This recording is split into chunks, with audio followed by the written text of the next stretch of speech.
समझदार साईनाथ जी। पड़ी मेरी नैया मझधार साईनाथ जी। बन के खिवैया करो, बन के खिवैया करो पार साईनाथ जी। पड़ी मेरी नैया मझधार साईनाथ जी। पड़ी मेरी नैया।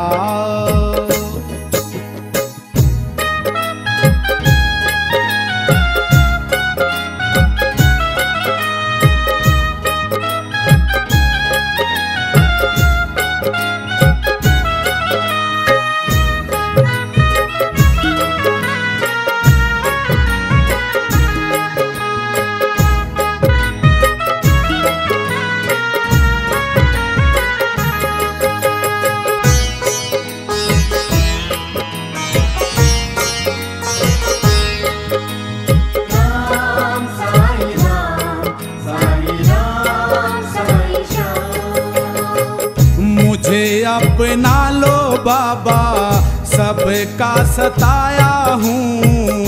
नफरत भरे जहाँ में सबने रुलाया हूँ। चर्चा तुम्हारी सुन के दर तेरे आया हूँ। उम्मीद लाया हूँ मैं, उम्मीद लाया हूँ मैं, सुनो मेरी बात भी। पड़ी मेरी नैया मझधार साईनाथ जी। पड़ी मेरी नैया।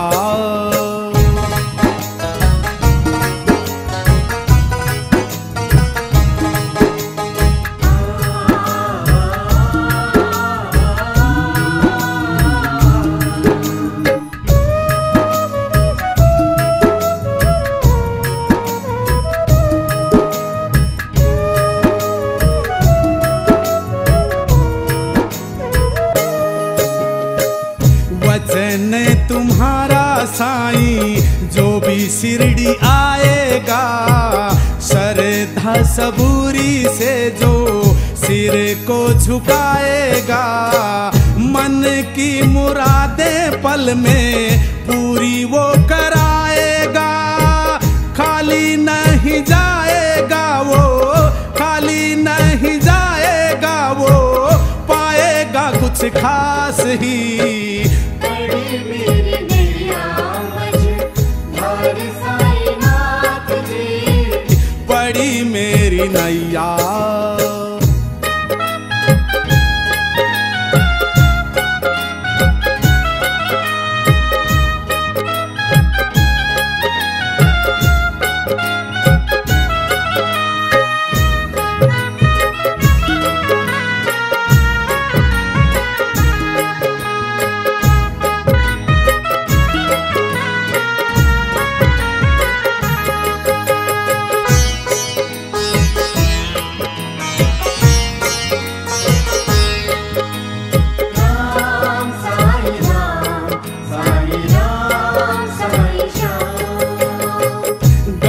के अंधेरों में मैं भटक रहा हूँ, भव के इन घेरों में लटक रहा हूँ।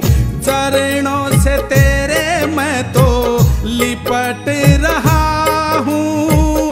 खटक रहा हूँ सबको, खटक रहा हूँ सबको, सुन लो अनाथ की। पड़ी मेरी नैया मझधार साईनाथ जी। पड़ी मेरी नैया।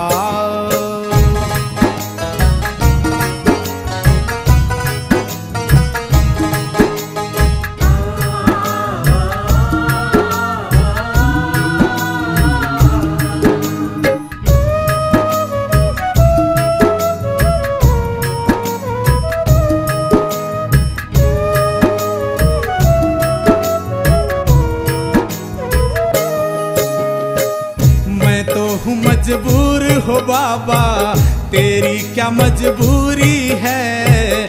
मेरा सर है तेरा दर है, कोई नहीं दूरी है। दीक्षित तुम्हारी करे कड़ी मजदूरी है, हाजरी जरूरी है जी, हाजरी जरूरी है जी, साईं दीनानाथ की